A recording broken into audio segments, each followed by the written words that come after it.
As irrigation farmers eagerly await the release of the Murray-Darling Basin Plan next month, many have already had enough.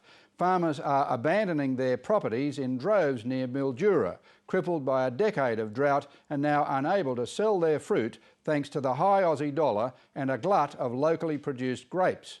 More than 30% of properties in Sunraysia have now been dried off, and growers are predicting a lot more heartache to come. Guy Stainer reports on Sunraysia's future. Welcome to Sunraysia, a land of sun, water and fruit. But look beyond the oranges visible from the roadside and you start to see an agricultural economy in decay. I think it's pretty grim. I don't believe the dried off properties will ever come back. You know, we're pushing 30 to 40% are dried off. We've got huge problems. Yeah. Wine grapes are done and dusted. They've had their day, they're gone. Once glorious orchards are now just rows of dead trees, but it's the wine grape growers hardest hit. Their businesses are literally withering on the vine. Most operators are treading water at best. The majority are making a loss, and a lot of wine grape growers especially are making a massive loss. Growers are getting about $300 a tonne for red wine grapes. The cost of production is closer to $500. Bill McCLUMPHA is still pruning his vines while contemplating cutting his losses. Well, this block is a wine property, pretty much state-of-the-art, as good as I could get it. A new drip irrigation system, all new plantings. But I've just had my contract taken away, and there's a good chance that the grapes will go on the ground this year. Farmers are getting out in droves, able to salvage little or nothing from their properties.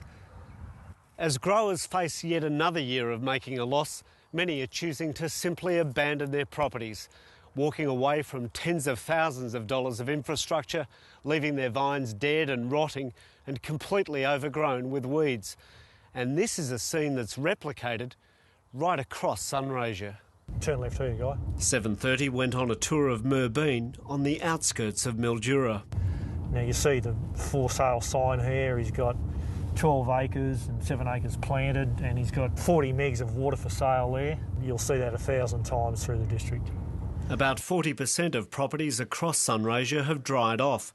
Around Merbein, locals say the figure is much higher. It's a pretty sad sight. It's a sad sight, and it's bloody typical. It's just everywhere.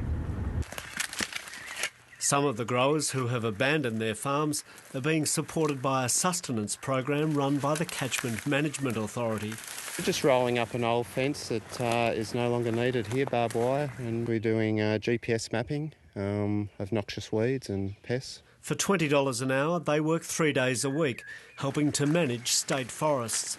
It gives them opportunity to get away from their properties that are becoming a burden, and it helps being able to talk to other growers. Yeah, it's been fantastic. But this program is set to be cut by the end of the year, rubbing salt into some very deep wounds. These men have watched their once booming businesses whittled away to almost nothing. Some are now bankrupt and fighting depression. I'm losing money. I'm 60 years old next month. I can't see the industry turning around in the near future, so if I keep going the way I'm going, till I'm 65, I'm going to be in so much debt I won't have anything. So I've decided to stop now. Michael COWLING was forced to sell his grandfather's 19-acre farm, acquired in a soldier resettlement scheme. We end up selling it very cheap, and that's the only way we could sell it. We end up selling it for $62,000. The Australian wine boom of the 80s and 90s was based on a quality product cheaper than comparable wines in Europe. The industry encouraged expansion to capitalise on the boom, and managed investment schemes provided tax incentives for people banking on grapes. But the competitive advantage that underpinned Australia's wine boom has evaporated. South Africa, Argentina, places like that, back then they didn't produce as good a product as we did, so we had the market basically to ourselves. But now they produce every bit as good a wine as we do. Australia's an expensive place to do business.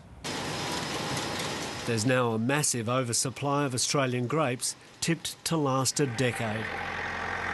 You've ended up with a supply-led industry, not a demand-led industry. And the situation hasn't improved. There's still corporate plannings going ahead. Managed investments teams have still got bipartisan political support. Andrew Hudson grows dried fruit and is persevering for now. If you get a reasonably good exit package, we'd give it away tomorrow, which is something I never ever said I'd do. But the land's basically worthless. You've just got to keep farming and hope to hell we come out the other end. While it's a grim forecast for growers, the Mildura Mayor says there's still an optimistic future for the town. In the longer term, there is a bright future, I believe. We need to look at, obviously, more efficient irrigation, which is happening right across the district, and also opportunities in different crops.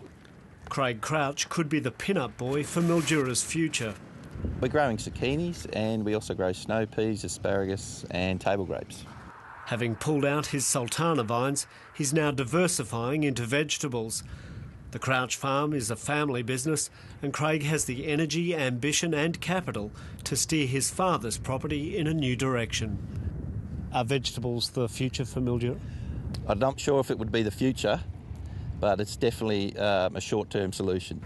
For those with one eye on retirement and without a family succession plan, options are limited. They're talking about bringing the veggie growers from Werribee or the stone fruit growers from Warraneen. There's nothing mentioned about looking after the poor buggers that have been here all their lives. Mildura is called an oasis in the Red Desert, but for many the promise of a profit is now little more than a mirage.